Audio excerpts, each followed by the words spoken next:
Good morning, good evening, and welcome to the Milesight IoT Academy. Thank you so much for taking the time to join us.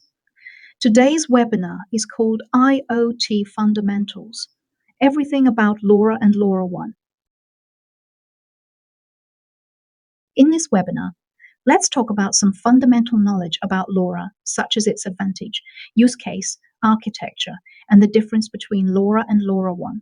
We'll also cover some important technical terms and their functionality, something about LoRa modulation, demodulation, restrictions, and range that are so important to know.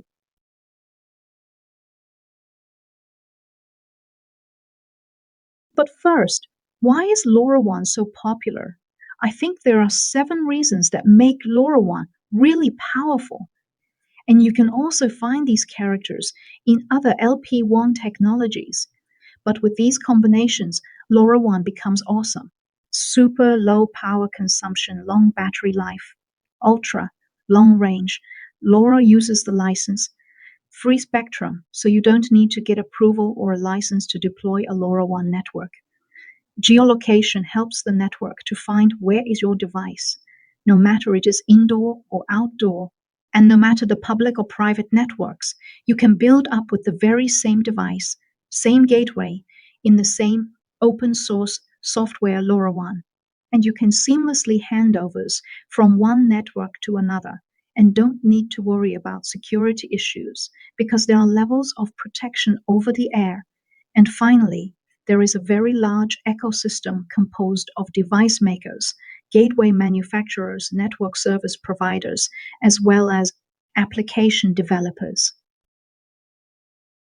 LoRa is really complementary to existing IoT communication technologies.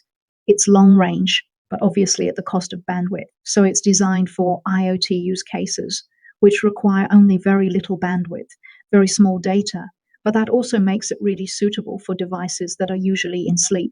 So it can basically be in deep sleep most of the time. It just wakes up when a message needs to be sent and goes back to sleep. So it's complementary to other IoT technologies, not a replacement. You can work it in smart agriculture, environment monitoring, measuring something for natural disaster prevention, and monitoring of industrial sites over a long range. LoRaWAN is also really powerful in smart city use cases, monitoring buildings, and also obviously supply chain and smart metering. There are many, many different use cases in LoRaWAN. The versatility makes LoRaWAN really powerful. You can use it in many different verticals and areas. Now, technically to say, what is LoRa? LoRa can be used in the license, free spectrum. In every country, the government provides some license, free spectrum for industrial, scientific, and medical research uses. And the license, free spectrum, is not globally unified. Different from Wi-Fi 2.4 and 5 GHz, which is globally harmonized, LoRa is not the case. With sub-gigahertz frequencies, that means in different regions, you have to use different frequencies. For end users, they don't really have to think about this because LoRaWAN has been supported in more than 170 countries where they can find all the frequencies for their own region. For solution providers, if you want to ship devices or deploy solutions in different regions, please choose the right version with the right frequency. Europe uses 860-80 MHz, while the USA, Brazil, and Australia use 915 MHz. For example, in Australia, it operates between 915 to 928 MHz, and the region codes used for software setup are either a U915 or a S923. Region code setup is often just a line of code. From that point forward, the way LoRaWAN is used is common for all devices. Now we know that every country or region has its frequency band. Each country also uses a sub-band frequency scheme to create channels of transmission. Each sub-band is composed of a number of frequencies called channels. For example, in Australia and New Zealand, the band is called a U915. It goes roughly from 915.2 to 927.8 MHz. And the AU915 is a band where there is a fixed number of channels, 64 channels for uplink that are 125 kilohertz in bandwidth. And then there are 8 channels that are high-speed channels of 500 kilohertz, and then 500 kilohertz bandwidth again for downlink sole communication back to the end device. The United States and Australia have a similar channel scheme with 64 plus 8 uplink channels. The difference between them is the downlink channel. Both have 8 channels utilizing 500 kilohertz bandwidth, but US uses a separate band from the uplink scheme, while in Australia the downlink overlaps the uplink frequency. For EU 868, it's a little different. The European regulation specifies that the network channels can be freely attributed. However, all end devices shall implement the 3 default channels. LoRa is just a modulation method, much like your classic FM or AM radio. As we all know, LoRa uses a chirp spread spectrum modulation. Modulation means how digital or analog information is encoded onto a carrier signal. The main outcome of LoRa modulation is long-range radio communication that uses very little energy. 1 to 3 kilometers in urban is normal, or 10 to 20 kilometers in line of sight. With that in mind, there are many products that simply use LoRa modulation on a single channel to send and receive data. Actually, chirp spread spectrum modulation is also used by whales, dolphins, and bats in how they communicate with their partners and how they hunt their prey. They use chirp spread spectrum. This also works over a very long distance, so that's where the chirp spread spectrum comes from. And bi-directional communication also makes LoRa unique. A LoRaWAN based network is made up of end devices, gateways, a network server, and application servers. End devices send data to gateways that is uplink, and the gateways pass it on to the network server, which in turn passes it on to the application server finally. In addition, the network server can send messages, either for network management or on behalf of the application server, through the gateways to the end devices. This process we called downlinks. The gateways can listen to multiple frequencies simultaneously in every spreading factor at each frequency. This allows the gateways to handle hundreds of devices at the same time with bidirectional communications. Then in LoRa, there is another important term, and that is the spreading factor. The best signal occurs when the end devices and the gateway are in close distance. But as we've seen, the attenuation increases as the distance increases, so the power of the received signal becomes unusable. This could be like 2 people trying to hold a conversation at a greater and greater and greater distance. Now consider the same situation as a noisy party. If everybody shouts at the party, or in radio terms, all this will use the battery energy even more rapidly. An option would be to speak more slowly and clearly, and that's the job of the spreading factor. A spreading factor indicates the number of data bits per second, the payload per time unit. LoRa modulation has a total of spreading factors from 7 to 12. The bigger the spreading factor used, the larger range the signal will be able to travel and still be received without errors by the receiver. The important point to keep in mind is that because the communications are orthogonal to each other, multiple data rates on the same channel can be received simultaneously. And here, be mindful is a very important term, orthogonality. That's another very important term. We can easily understand spreading factors are invisible to each other. They are relative to each other. This means that signals modulated with different spreading factors and transmitted at the same time on the same frequency channel simultaneously do not interfere with each other. So, spreading factor, they are invisible to each other. Faster orthogonality. You can see in this comparison table, the distance increases and the signal is sent with the spreading factor, stepping from 7 nearby to 10 or even 12 at a distance. If every communication was just allowed to follow this pattern, the whole network will be slowed down.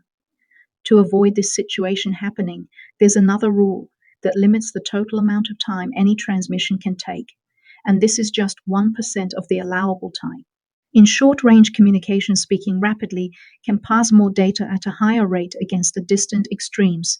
This trade-off of distance against power consumption and quantity of data sent is covered by the data rate.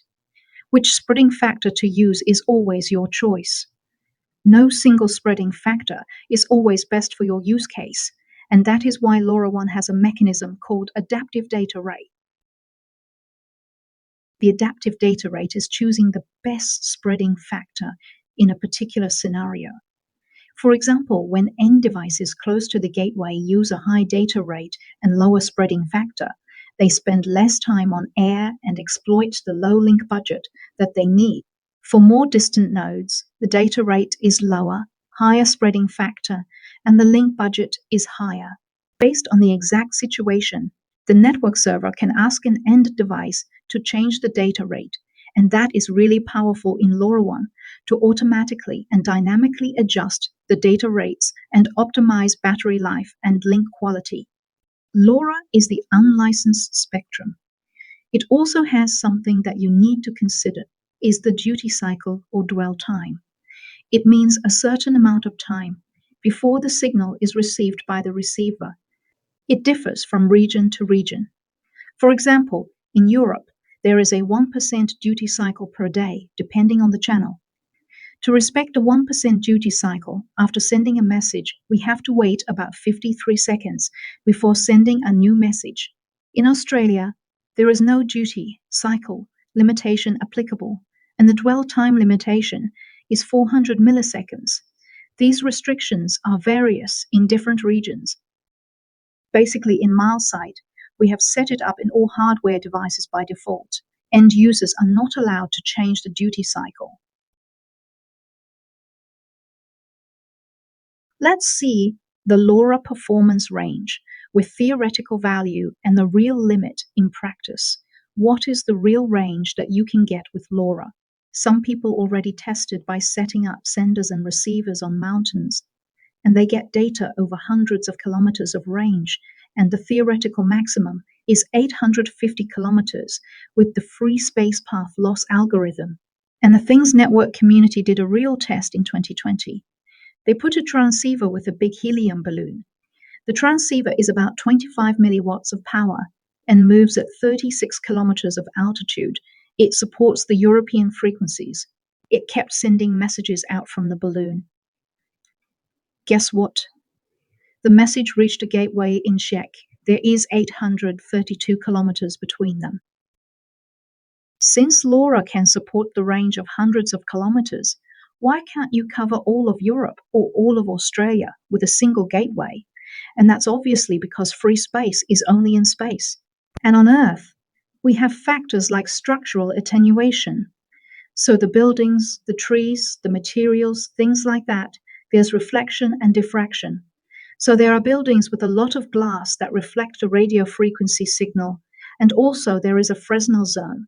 So you must have a lot of line of sight paths around your devices to assure communication quality. So your range is limited and is shortened by all of these factors. Finally, another physics aspect that's important to note, and that LoRa performs really well on this aspect, is the Doppler effect. I think you can still remember the sound changes when a police car or ambulance passes by. That's the same with this. When a device would be moving really fast away from a gateway or towards the gateway, it's changing the frequency. And LoRa has proven to be super robust also against this effect. And that means that you can also install LoRa devices on moving objects like cars and trains sometimes. So what are the considerations for bigger range coverage? It's always better to install gateways outdoors and in higher positions, and there's also quite some research on this, so it's really hard to say beforehand what the range of a particular gateway in a particular setup will be, because it depends on so many different factors from both environment and the device itself. So the range depends on indoor and outdoor placement, as well as the elevation of the gateway, and also, obviously, the elevation of the end device. You can enjoy the long range, long battery life, and easily expand the network by adding more devices and gateway. It is so robust to electromagnetic interference, multipath fading, and the Doppler effect, so it can be a real choice for IoT applications. LoRa is a radio, not a protocol. So next I'm going to talk about something related to LoRaWAN.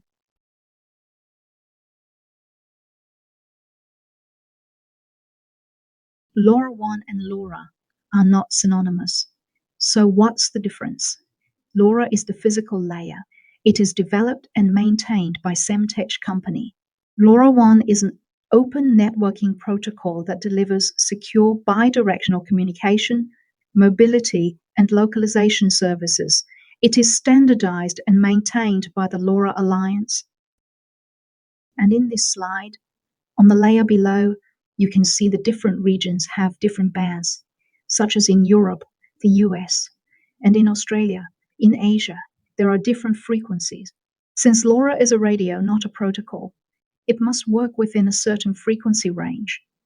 For example, cellular phones have several reserved frequency bands around 900 and 1800 megahertz. The users pay for use within these bands. However, there are some specific bands that are available for low power use and license. Free 2.4 gigahertz is a global band that allowed for unlicensed operations, so Wi-Fi and Bluetooth can work in this band. And LoRa is designed to work in the license, free band legally in different regions. And then there's a lot of modulation, and LoRa modulation is really about transmitting data over the air in a very efficient way over long range. So that's LoRa. That's really just getting data through the air.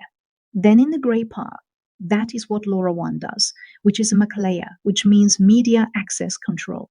And in this layer, it does all the security features in LoRaWAN, activates devices on a network, counts acknowledging messages, synchronize the windows that your application can send data to the end devices, help to send commands or messages back to end devices, and things like that. So the communication protocol LoRaWAN is built upon the underlying LoRa physical layer. Then on top in blue is the IoT application. What does a LoRaWAN network architecture typically look like? It includes 4 components: the end devices, gateways, a remote network server, and an application server. These components are interconnected in a star of stars topology. So this is the topology. On the left, you see end devices. Sometimes we also name them as end nodes or sensors. Generally, battery-powered devices are used to detect changing parameters such as temperature, humidity, water level, etc.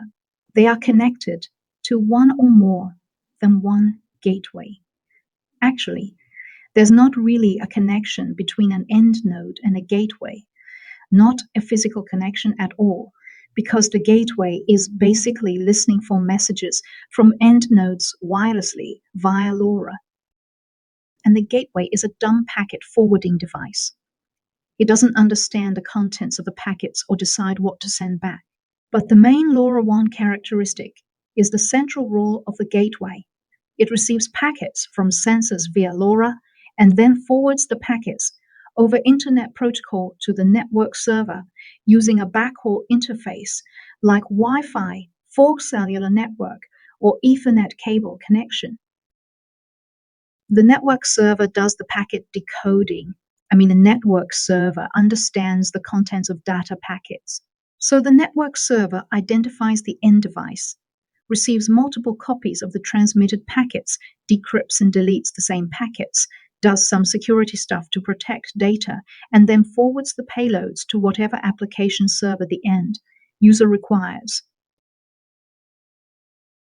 And finally, the application server is the final destination of data, where you can get your data, manage devices, and check the status to send messages, commands back to the sensors in the field. The application server may be on a cloud infrastructure solution like the AWS IoT or Azure, or maybe it built using AWS services. And this is where you build your IoT applications or dashboards, etc. And another important term in LoRaWAN is the device classes. And there are three of them. You have Class A, Class B, and Class C devices. Class A is supported by all LoRaWAN devices, and Class A is that the end device can initiate a transmission. I mean, send a message at any time. This is typically used by devices like a manhole cover, trash can monitoring, just several hours or even a few days to send a message. Very power saving. Class B is a beaconing. A beacon is sent by a network on a fixed interval, and the end device can pick up this beacon and wake up to receive a downlink message.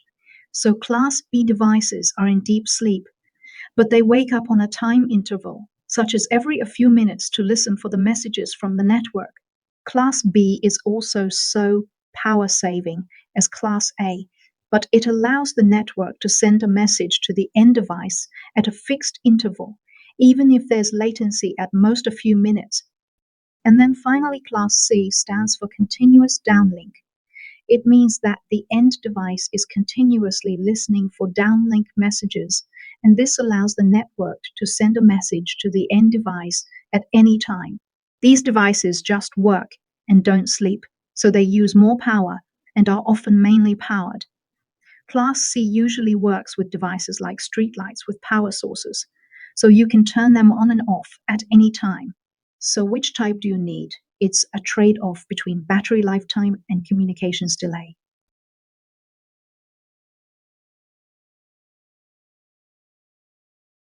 Then a few things on LoRaWAN security.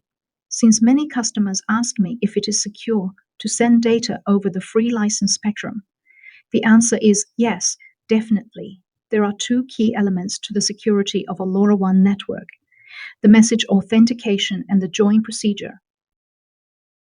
The join procedure establishes mutual authentication between an end device and the LoRaWAN network to which it is connected. Only authorized devices are allowed to join the network. LoRaWAN media access control and application messages are origin authenticated, integrity protected, and encrypted end to end. So these security features ensure that network traffic has not been modified. Only approved devices are connected to the LoRaWAN network. Network traffic cannot be listened to, and network traffic cannot be captured and replayed. So you can enjoy the long range, long battery life and easily expand the network by adding more devices and gateway in this secure LoRaWAN network. LoRa is really a global technology.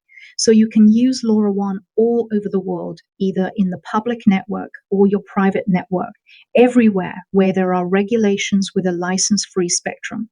These telecommunication companies, IBM and Cisco, are important members of the LoRa Alliance, and many famous carriers have all announced nationwide deployments of LoRa networks. As you can see in the image here, LoRa has been adopted in more than 170 countries. Milesight joined the LoRa Alliance in 2019 as an adopter member, and all our LoRa-based hardware is certified by LoRa Alliance, which guarantees smooth compatibility with other LoRaWAN devices. Next, these are a few examples of how LoRaWAN is being used in real-world applications. Let's explore together. Milesight has teamed up with a Canadian company to deploy thousands of LoRaWAN devices across 9,000 classrooms in Quebec, Canada. Public schools have struggled with a safe environment in some ways. What was safe wasn't really safe unless there was a screen. There was a dashboard where there could be monitoring and engagement and focus. The Education Facility Department was facing the same issues like security, reliability, low maintenance, and easy of deployment when they evaluate a new indoor air quality monitoring solution. Considering all these elements, it seemed obvious LoRaWAN is the right solution. Until now, 47,000 units of sensors and more than 2,000 units of gateways have been bundled and deployed, and a web application has been developed where all the users can interact with the data. Live and historical data, tendencies analysis, threshold alerts, and reporting are all features part of the solution. All users can be notified when and where fresh air is needed. Milesight technology has enabled significant energy savings for its customers' peak power in Canada by deploying over 4,000 sensors in commercial and industrial buildings. The sensors are designed to monitor various environmental conditions such as temperature, humidity, light, occupancy, and air quality. By using the data collected by these sensors, building managers can optimize AVAC systems, lighting, and other energy consuming devices to reduce energy consumption while maintaining comfortable working conditions. This end to end solution has resulted in an estimated $250,000 in energy savings for our customers. The last interesting case I'd like to share is the trash and water leak management in a residential building. Our end user is a property management company in Hong Kong. They were facing challenges while collecting waste, like continuous checking of trash bin status to remove all waste at a certain time regardless of empty or full. Common areas, waste bins, and garbage rooms within that residential building must be cleaned, but water leaks from a broken faucet or from a leaky pipe will be a big deal when water seeps into an elevator pit or spread to tenant. Some other kinds of sensors, like the magnetic contact switch and indoor ambience monitoring sensors, are evaluated as well to expand the IoT applications in building. Okay, that's all for today. Thanks again for your attendance. In the end, for getting the latest news about Milesight, just follow us on our social media. See you next time. Bye.